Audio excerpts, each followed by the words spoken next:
Tonight, thousands of Canadians forced out of their homes.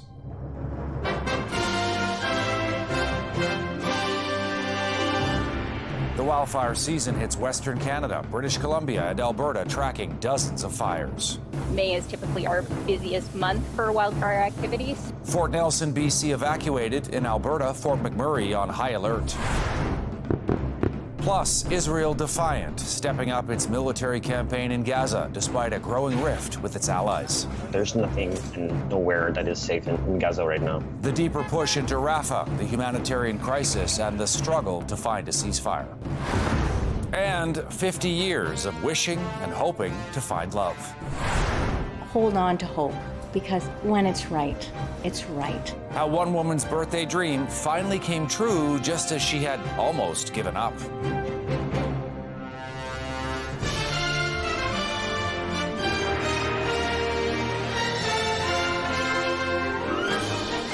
CTV National News with Heather Butts. Reporting tonight, Todd Vanderhayden.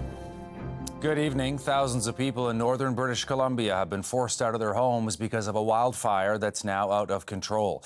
An evacuation order in place for Fort Nelson. And in Alberta, Fort McMurray and other communities on alert for possible evacuations to come, with people in parts of Grand Prairie under orders to leave. And the Northwest Territories and Yukon seeing 911 services knocked out because of fires. Now, both provinces and territories rushing to avoid a repeat of what happened last year when Western Canada faced its worst ever wildfire season. CTV's Colton Prale has more. Emergency evacuation. Everyone has to leave Fort Nelson. For the first time in most of their lives, the over 3,000 people in Fort Nelson, British Columbia and the surrounding region are under a full evacuation order. A fast-growing wildfire has more than doubled in size since Friday and is quickly bearing down on the town, now less than 8 kilometers away.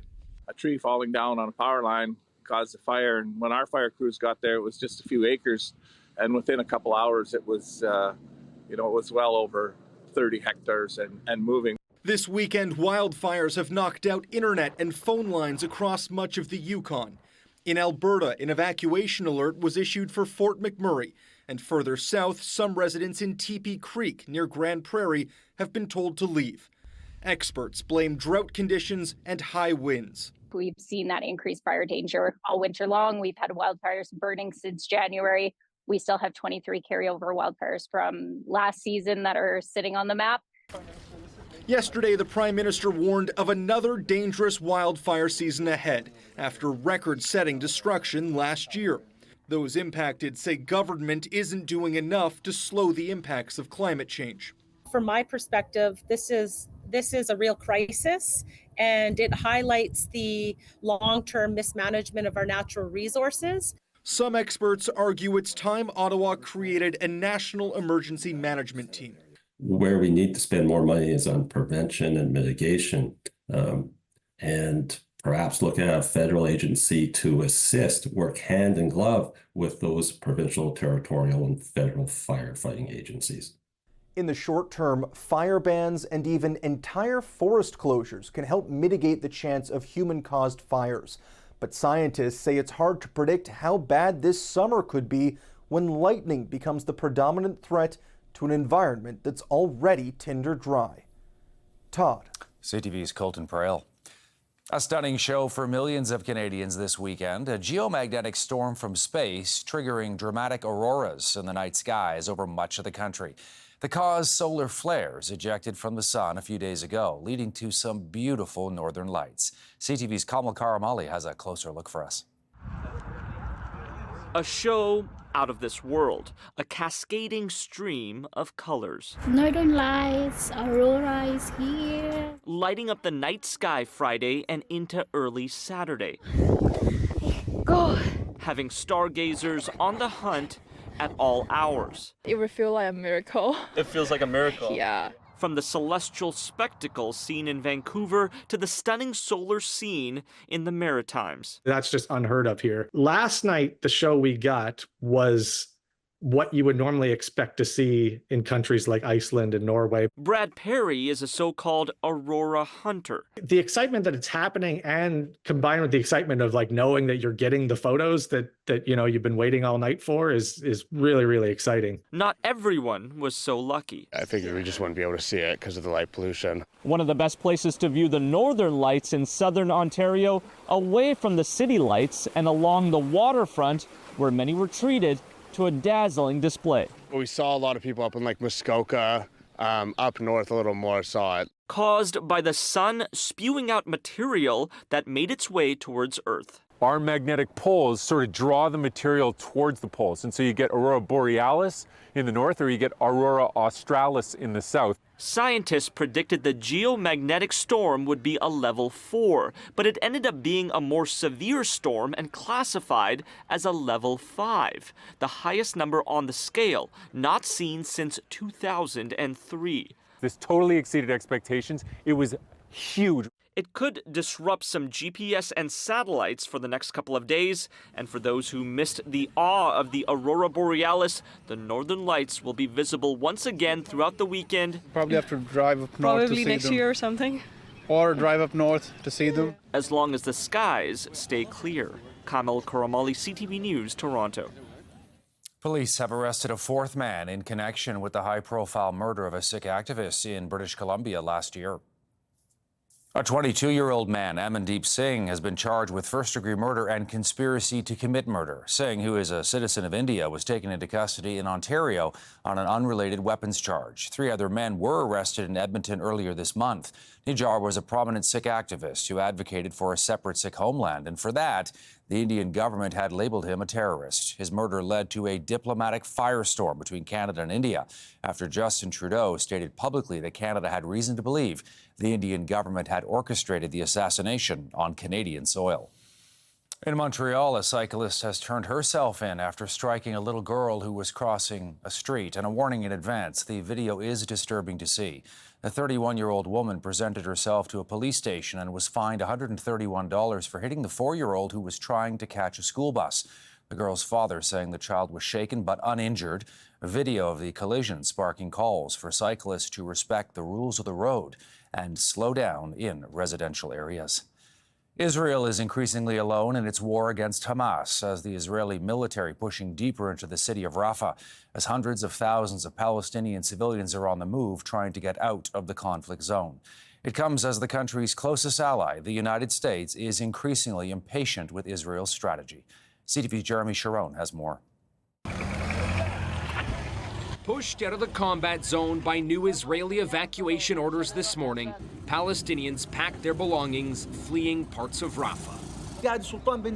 We don't know what to do. This isn't fair. Where can I go, this man says. 300,000 have fled so far, ordered to leave what has become Gaza's most densely populated city, where more than 1 million Palestinians have been sheltering. It's extremely difficult. The situation is getting to its worst. Rafah was the last place where most of the people displaced from across the Strip were locating. Israel is preparing to expand military operations into Rafah. Troops were spotted today at the Israel-Rafah border. So far, we have eliminated dozens of terrorists in the East Rafah area, said this IDF spokesperson. That's despite growing international pressure, even from the U.S., not to move ahead with the invasion. I don't expect that they're going to stop now that they've started, and I think they're doing it in a slow motion way for 2 reasons. One is to help allow people to leave, but also to really sort of, from their perspective, finish the job. Meanwhile, as thousands gathered for a weekly protest in Tel Aviv, rallying for the release of hostages, we won't give up. We are in the streets. Hamas today said an Israeli man taken hostage on October 7th has died. They say 51-year-old Nadav Popowell died from injuries he suffered a month ago in an Israeli attack. U.S. President Joe Biden says there would be a ceasefire tomorrow if Hamas released the hostages. But ceasefire talks have broken down, Todd. Some have said they're back to square one. CTV's Jeremy Sharon in Ottawa. In the United States, pro-Palestinian protests spilling over into commencement ceremonies at colleges and universities across the country. At Virginia Commonwealth, dozens of students marched out during an address by the state's governor. At the University of Wisconsin-Madison, a small group of demonstrators walked through the crowd carrying a Palestinian flag. There were also protests in North Carolina and in California. Here in Canada, McGill University in Montreal is still ground zero for a major pro-Palestinian encampment. Who is the resistance? We are the resistance! It's now turned into a stalemate, with activists who are trespassing on campus refusing to leave amid legal action against them. This was the scene today at McGill, the university trying to get a judge to end the protest. But a different situation in Alberta, where encampments were cleared out by police this morning at the University of Alberta in Edmonton. Down, down with occupation! Down, down with occupation! And at the University of Calgary on Thursday, when riot police moved in and made 5 arrests. As for Canada's biggest university in Toronto, students say they aren't going anywhere until U of T agrees to their demands. As for administrators, tonight they are denying any allegations that they're specifically conducting surveillance of the protests. CTV's Natalie Johnson has more on that. 10 days into the encampment at the University of Toronto, the pro-Palestinian protesters insist their calls for action are still being ignored. And the administration continues to ignore our 3 simple demands, which are to divest, disclose, and cut all ties with Israeli academic institutions. And at the campus's King's College Circle, which the protesters now call the People's Circle for Palestine, they are alleging they are being watched and recorded by cameras and are concerned about the use of facial recognition technology. When we see surveillance technology that's being used by the Toronto Police Services, it's hard to believe that's being done with safety concerns in mind. It seems far more likely, with the historical evidence that we have, that it's being done with the possibility of a crackdown that can happen at any minute now, and that they have an enormous amount of data stored on us that they can then use to justify the violence they use when they want to clear us. Toronto police, meantime, say they are not conducting surveillance of the encampment site, adding unless there is a security or public safety concern, police involvement will only occur at the university's request. The university has not requested our assistance at this time. Putting up temporary structures is not allowed. A different story in Alberta, where police dismantled tents and removed protesters at the University of Calgary Thursday night, following similar action by law enforcement on several U.S. campuses. I think there's a real reason to be concerned that this consistent misrepresentation of the student demonstrators as anti-Semitic is laying the groundwork for the kind of police repression that we have seen on U.S. campuses. U of T writing in a statement, our goal remains to find a peaceful conclusion to the unauthorized encampment as soon as possible, without the risk of violent confrontation or physical injury. The protesters, though, maintain they feel threatened by the possibility of surveillance, saying that kind of policing would contravene their rights. It turns the university as a space for free exchange of ideas into a space of criminalization of dissent and contravenes the very purpose of the university itself. The school says it isn't looking to limit students' right to protest, but is asking them to dismantle the encampment. Natalie Johnson, CTV News. It's one of the biggest music competitions in the world, but this year's Eurovision Song Contest nearly overshadowed by controversies both on and off the stage. Palestine will be free! Before the final, thousands of pro-Palestinian demonstrators, including Swedish climate activist Greta Thunberg, marched through the host city of Malmo to oppose the participation of Israel. And a Dutch singer was expelled from the contest after he was accused of a confrontation with a female member of the production crew. In the end, the Swiss singer Nemo was crowned champion, the contest's first non-binary winner tonight for the operatic song, The Code. Russia's military offensive in northeastern Ukraine is now into its second day, with ground forces and aircraft pummeling the Kharkiv region with multiple strikes. Attacks on the border city of Vovchansk have destroyed roads, shattered buildings, prompting the evacuation of about 1,000 people. Russia's military claims to have captured 5 border villages. Ukraine saying that's not true. The city of Kharkiv itself, the second largest in Ukraine. The operation marks a new front in the war, which till now has mainly raged further south and east. More than 300 people have been killed in flash flooding in Afghanistan. That's according to the United Nations Food Agency, which is now rushing to help survivors. Afghanistan has been hit with severe rain and flooding in recent weeks, mostly in the northern province of Baghlan. The UN's envoy on human rights to the country saying the flooding is a stark reminder of how vulnerable desperately poor countries like Afghanistan are to climate change. All right, coming up for us, a financial reality check. Canada's financial system remains resilient. The Canadian economy is flirting with recession. Plus, cashing in on a lifelong birthday wish to find true love.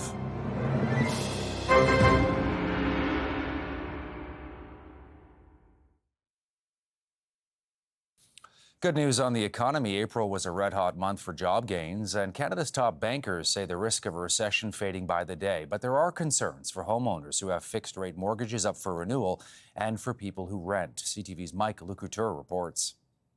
Canada's financial system remains resilient. That's the good news. Canada's top bankers point out despite high interest rates and inflation, the risk of Canada experiencing a recession is fading. Overall, the evidence suggests that households have the flexibility to continue servicing their debt at higher rates.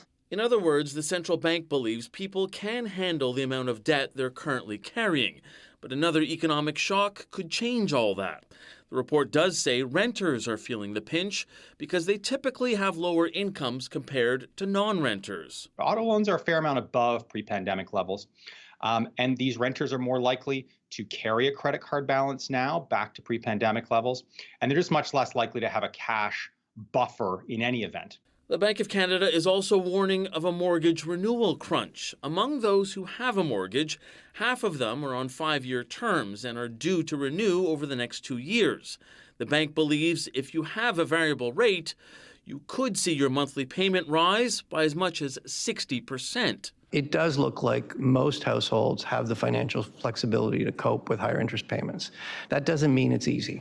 Macklem adds those people are keeping up with payments by cutting spending in other places.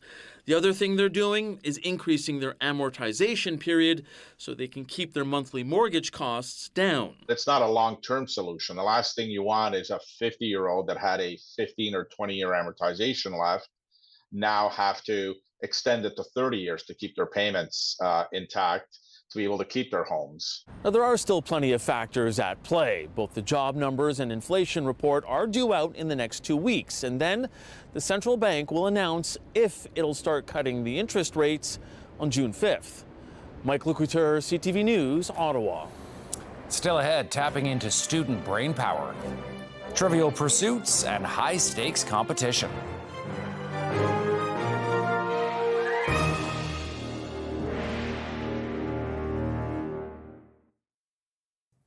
Here's a question. How much information can you pack into your brain? Premiers, provincial capitals, characters from books and movies.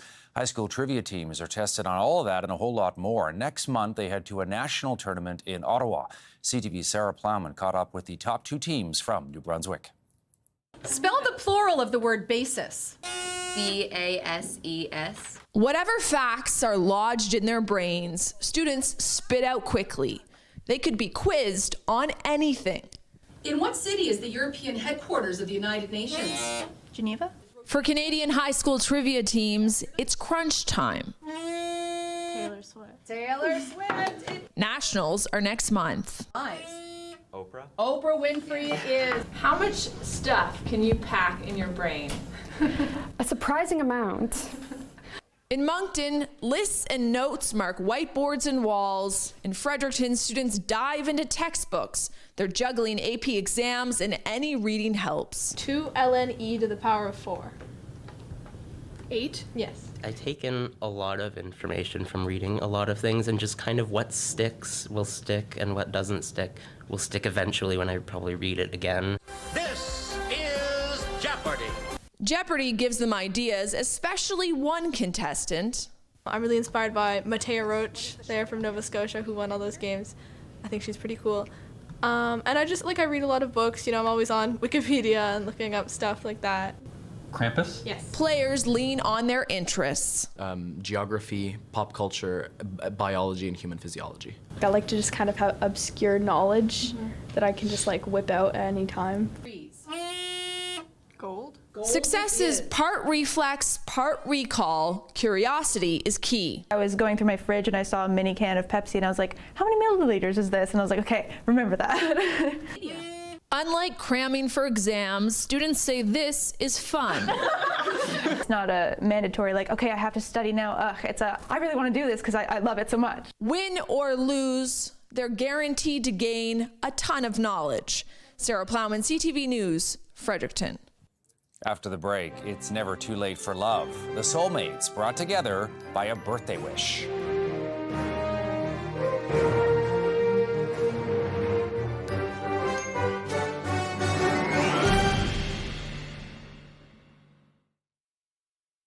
Finally for us tonight, a woman from British Columbia who spent close to 50 years making the same birthday wish to find love. Well, it never happened until one day, just when she'd basically given up, it did happen. CTV's Adam Sawatsky with a story that just goes to show, hey, you never know. Oh, she was just so full of life. As Karen Harrison looks back at pictures from her past, she recalls her perennial birthday wish. I would blow out the candles and I'd wish for the same thing. I just need to find the love of my life. It happened every year from the age of 6 until the day she turned 50, when she decided to stop wishing. I think I had started to lose hope. Well, Karen was grateful to have finally found comfort in the life she'd created for herself. To me, it was a bit of sadness around it. But then, a month later, Karen found herself looking through old yearbooks after receiving a friend request from an old classmate, John Evers. We were both always very shy, and I could never approach her. John and Karen were in grade 1 through grade 12 together, and never really friends, until decades later, Facebook suggested otherwise. I said, "Do you remember me?" And she said, "Of course." It was, a little heart skipped a beat. The connection was instant, the conversation effortless, and despite living provinces apart, Karen and John couldn't have felt closer, until, a couple months later, they finally met again. In person. She walked in the room and it was like, oh, my soul has finally found its other half. I found someone who understood me. These are happy tears. Oh, yeah. Over the next year, they moved to the same city. John proposed, Karen said yes, and then they both said, I do, 47 years after they first met. I feel so grateful to John that he found me, because he was my dream come true. Thanks to the reality of both committing to being fearlessly authentic and unconditionally loving. She is my best friend.